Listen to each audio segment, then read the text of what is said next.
So, as I said, we're about 2 minutes before everybody gets a chance to log on here. So we'll just have to wait it out. Hopefully, as we do these live streams a little bit longer, we'll be able to figure out why there's a little bit of a lag time there and go from there.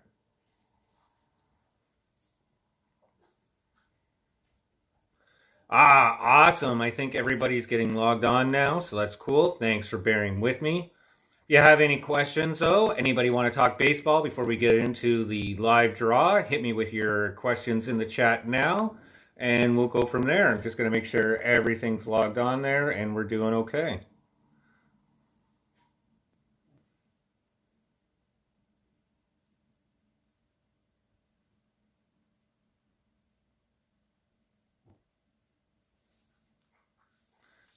Perfect. Now we're getting the comments. Jet Realmuto. I'm assuming that people are talking about JT Realmuto. So yeah, we'll get into just a quick little bit about baseball talk. As I said, welcome to our third live baseball chat here.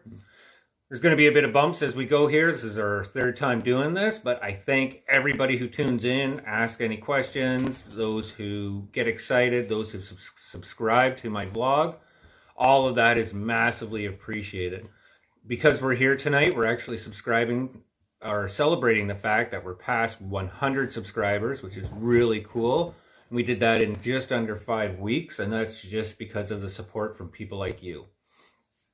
So I'm going to have a quick sip of my coffee here, and we'll get into JT Realmuto real quick. It's funny that you asked that because I just did a vlog today. I'll spoil it a little bit.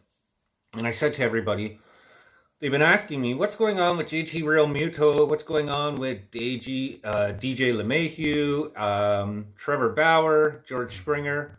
Well, first off, Trevor Bauer is kind of a beast on his own. Have you seen his posts that he's been doing on YouTube and on Twitter lately?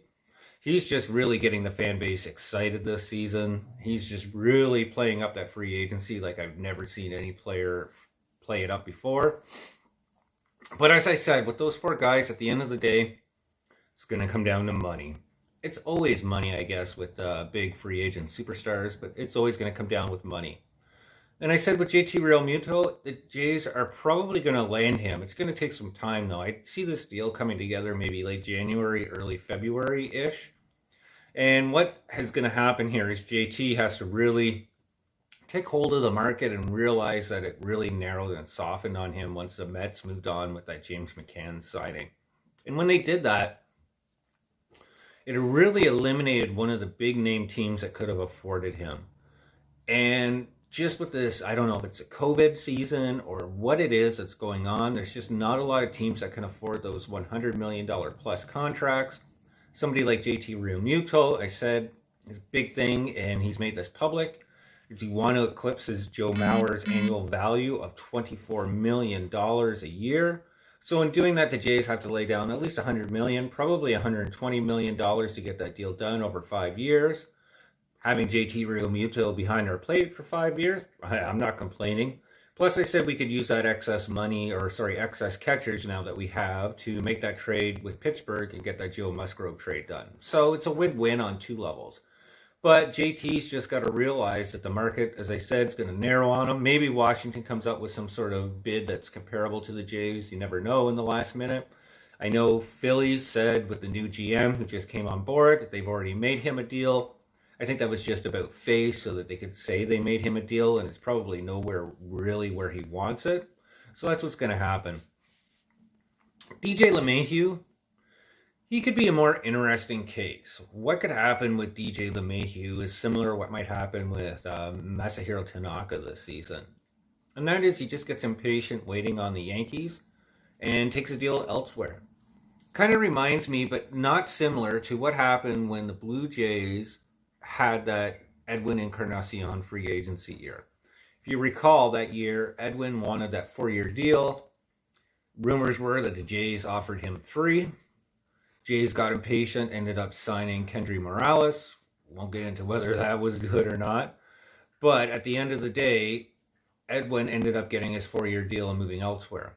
Now, I'm not saying that might not happen with DJ, but it's interesting because if there is that team that comes up and swoops him from the Yankees, it could be the Jays. But at the end of the day, the Yankees will probably get it done. They might go as high as 90 million. I said 75. I think that's a deal that's on the table right now. So we'll just have to wait and see. But just like JT Realmuto, DJ LeMahieu is going to probably wait till end of January to make that signing. And last but not least, George Springer, well, he's going to the Mets. And the only reason why he's going to the Mets is simply because they made that sort of minimal signing with James McCann, if you consider $40 million minimal. But I really believe that they sort of constricted that contract to make the budget for George Springer in the outfield. So that's where I see George Springer going. And I don't know where Trevor Bauer is going at this point. I don't know. Trevor Bauer is going to go with whoever gives him that 1-year deal for $30 million. But also Annie's up a 7-year deal. So what I'm saying is he's going to have a contract kind of like Stanton, where he's going to get a huge amount of money, but have multiple opt-out chances for him. So this is going to be really a contract that benefits Trevor Bauer and not necessarily the team he plays for. And I say that now because I'm not too sure if the Yankees are excited about paying Stanton $32 million plus for the next foreseeable future. But who knows, maybe Stanton bounces back and becomes that monster that he was down in Miami. Hassan Kim, great comment. Thanks, Mark.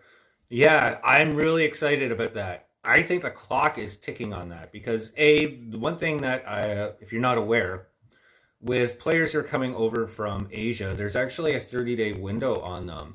I'm not exactly sure when Hassan Kim's ends. I'd have to look that up. I know Sugano, the pitcher, who we're going to do a profile on in the future, his is January 7th. And I believe Hassan Kim is actually before that. So the time is ticking away for whatever team makes a deal on him. And I said I really believe it's going to be the Jays. And the only reason why I think it might be the Jays is simply because the Jays this year had an opportunity where they had a dinner. Well, it wasn't the Jays, I should say. It was Ryu actually had dinner with Hassan Kim. And it was actually Hassan Kim who requested that dinner with Ryu. So you have that connection there. Yeah, exactly. And I don't know if he was just testing the waters out to see, okay, what is it like transitioning over to the MLB market? And I'm sure that came up. But I'm really hoping that conversation also included what is it like playing for the Blue Jays? What's the culture like in Toronto? I know they're playing in Boston, but what is the fan base like? And I think those things are going to make it a little bit easier for Hassan Kim to make that deal. What I hope the Jays don't do is play a little bit coy on this, wait a little bit too long, and then he goes and makes a deal with maybe somebody like the Rangers or somebody like the Angels. But I think Hassan Kim could be an awesome addition to the Blue Jays. I said him strongly over DJ. And I know DJ is a better player. So there's no comparison between Hassan Kim and DJ in regards to where they are now. DJ LeMahieu's been in the majors for years. So he's had a chance to establish himself. Hassan Kim has established himself in Asian baseball. So whether those numbers really translate, the one thing I will say about Kim is he's been so exceptional over in Asia that his numbers I can't see really slipping below 250. They project him to be 270, 280 hitter, 20 to 25 home runs, 20 stolen bases, if I remember correctly, and could play the entire infield. So it's really comparable to DJ LeMahieu. Plus, you get him for 5-6 years for $40-45 million with all the fees included. Where DJ LeMahieu, for 4 years, you're easily paying $80 million. He could come in that 5th year to sign with the Jays. So now you're looking at $100 million for a player in his mid-30s. And I'm not saying DJ ain't good, but I would rather have Hassan Kim save that $60 million and invest that $60 million into maybe starting pitching. One of the things that I really like about the Blue Jays is we have an abundance of offense coming up and abundance of young offense on the field. If you look at Biggio, if you look at Vlad, Bichette, even Teoscar and Lourdes, this is a really young group. Even if Lourdes does get traded, what we really need to concentrate on, in my humble opinion, is adding another starter pitcher like Ryu. Somebody who can give the Jays that 1-2 punch. Nothing against Nate Pearson. He's definitely going to be a starter who's top of the end.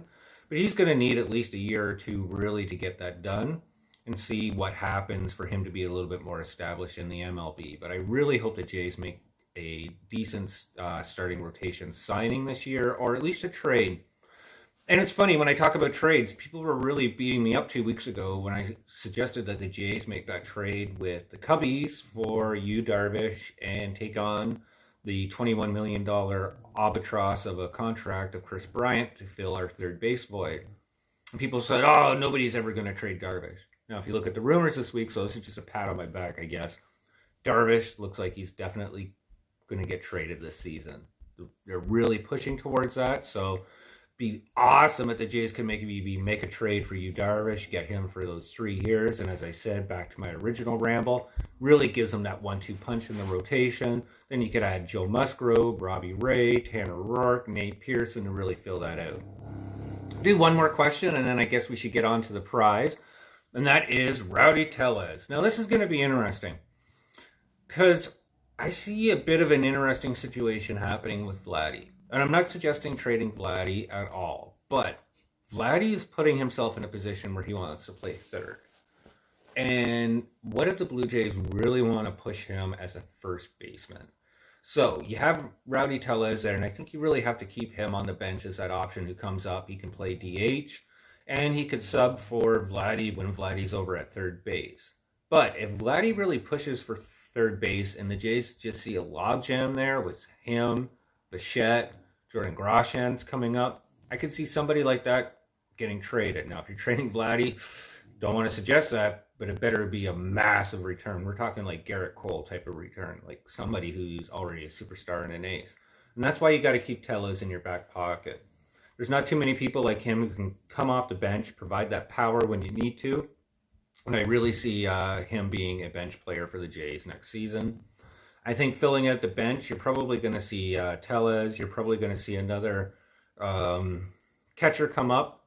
I actually think it's going to be Jano. I think he's going to be a backup catcher for JT, and I think you'll see Alejandro Kirk, the guy who we saw glimpses of that power, get traded for the Joe Musgrove trade. All right, you guys have been listening to me ramble on here for about 15 minutes here. So I guess it's time to get on to the prize and see who actually gets to win this toque. So as I said here, it's our first prize. We're just celebrating 100 subscribers. So thank you everybody for your support. I really appreciate that. And thank you coming on tonight for our third live stream. Everything that we do in December is kind of trial and error. As I said, it's just to learn the kinks, how to make this really work for the new year. And starting in January, we're going to set up a weekly chat where we actually have a date, maybe Tuesday, Wednesday, Thursday. I'll do a poll with my subscribers and see what day works best. And we'll all get online and talk baseball, which I think is really cool because any chance I get a chance to ramble on about baseball, I'm a happy guy. Anytime that I get somebody who rambles on to me and I get to listen, I'm even happier. So thank you, and awesome. Thank you everybody who's saying congratulations. I really appreciate it. So let's get on to the draw. So everybody's name is in this Blue Jays cap, I should say. So if you're not a Blue Jays fan, sorry about that. I really hope it doesn't jinx you. As I said, this probably won't come till after Christmas, but we're going to try to get this mailed out as soon as possible. I'll reach out and get your information as soon as I can. And please continue to watch and subscribe because we're going to continue to do these things. As I said, we're going to do one for every 100 subscribers we get, up to 500. And then once we hit 500, we're going to move into some really awesome prizes as we climb to 2,000. So my goal for the end of 2021 is to have 2,000 subscribers. And the only way I can do that, again, is from people like you tuning in and watching. So thank you again. No, I'm rambling here. That's why I called it that. So, up above, can't see. Hopefully we'll pull out somebody really lucky here. And we got somebody here, so let's pull this down and let's see who it is. All right. Well, this is one of my first subscribers, actually, so this is really cool. I'm going to turn it around here. So thank you. Can you guys see it here? I had to write it down. Ms. Suzanne Fong. Thank you. You're actually on tonight, so that makes it even cooler. You are our prize winner for this awesome toque. The only thing that I ask is that maybe you take a picture of it once you get it, send it off so that we can see how awesome this looks on you. Really excited that you won this. And just before I finish up, just want to thank everybody again. Wish everybody all the best over this holiday season, whatever it is you do to make yourself happy. I know it's kind of a weird one. You know, I won't get into the whole COVID thing, but I hope if you're not connected to somebody on Christmas Day, you always get a chance to maybe Skype somebody, talk to somebody. There's always somebody out there I hope that you get a chance to just, you know, spend that Christmas magic with, that holiday magic. And we're all keeping our fingers crossed for an awesome 2021. Hopefully things are going to get better. My dream is to see a Blue Jays game in the Sky Dome, Rogers Center, depending on what you call it. I'm Sky Dome because I'm an older guy. So that's my 2021 hope, and that everybody, of course, is healthy and safe. So take care, everybody. Happy holidays. We'll do another live stream, maybe one more before the year ends, just before New Year's Eve, and then we'll do one regularly starting in the new year. Take care, everybody. We'll talk soon. Thanks again. Bye-bye.